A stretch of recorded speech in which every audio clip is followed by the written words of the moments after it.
నిర్మల్ మున్సిపాలిటీలో పారిశుద్ధ్య పనులు పూర్తిగా నిలిచిపోయాయి. గత 2 నెలలుగా వేతనాలు అందకపోవడంతో మున్సిపల్ కార్మికులు విధులను బహిష్కరించి నిరసన చేపట్టారు. దీంతో పట్టణంలో చెత్త ఎక్కడికక్కడ పేరుకుపోయి దుర్వాసన వెదజల్లుతోంది. కార్మికులు చేస్తున్న నిరసనతో ప్రజలు తీవ్ర ఇబ్బందులు పడుతున్నారు.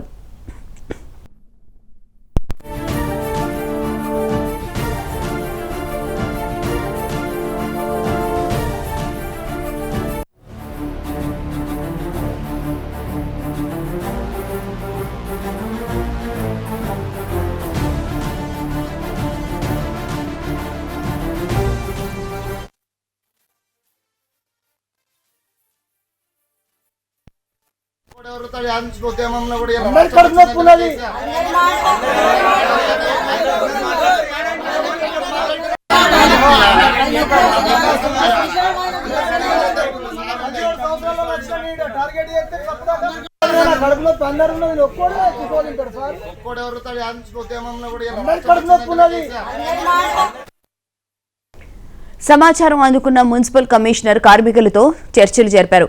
1 నెల వేతనం వెంటనే చెల్లిస్తానని ఆయన హామీ ఇచ్చినా కార్మికులు మాత్రం ససేమిరా అన్నారు. 2 నెలల వేతనం ఒకేసారి చెల్లించే వరకు విధుల్లోకి రామని తేల్చి చెప్పారు. దీంతో కార్మికుల సమ్మె విరమణపై ఎటువంటి పరిష్కారం దొరకలేదు. ఈ సమస్య ఇంకా ససేమిరా అంటూ కొనసాగుతూనే ఉంది. ఇదే అంశానికి సంబంధించిన పూర్తి వివరాలను మా ప్రతినిధి శ్రీనివాస్ అడిగి తెలుసుకుందాం.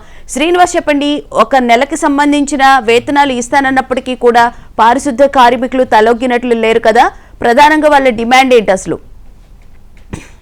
నిర్మల్ జిల్లా మున్సిపాలిటీ పరిధిలో ఉన్నటువంటి పారిశుద్ధ్య కార్మికులు అయితే నిరసన దిగడం జరిగింది. 2 నెలలుగా తమకు వేతనాలు ఇవ్వడం లేదు అని చెప్పేసి వాళ్ళు ఆరోపిస్తూ ఈ రోజు విధులను బహిష్కరించినటువంటి పరిస్థితి కనిపిస్తుంది. గత కొద్ది రోజులుగా వాళ్ళు తమకు వేతనాలు రావడం లేదని చెప్పేసి అధికారుల దృష్టికి తీసుకెళ్తున్నప్పుడు కూడా అధికారుల నుంచి సరైన స్పందన లేకపోవడంతో వాళ్ళు మూకుమ్మడిగా విధులను అయితే బహిష్కరించి వాళ్ళు మున్సిపల్ కార్యాలయం ఎదుటైతే నిరసన కార్యక్రమం చేపట్టడం జరిగింది. 2 నెలలుగా మాకు వేతనాలు ఇవ్వడం లేదు. కొద్ది రోజుల్లో దసరా పండుగ రానుంది కాబట్టి తెలంగాణలో అత్యంత పెద్ద పండుగ భావించే దసరా పండుగ రానున్న నేపథ్యంలో తమకు అవసరాలు ఉంటాయి కాబట్టి పండుగ వస్తున్నప్పటికీ కూడా ప్రభుత్వం నుంచి స్పందన లేదు, మాకు వేతనాలు ఇవ్వాలని చెప్పేసి వాళ్ళు డిమాండ్ చేస్తా ఉన్నారు. అయితే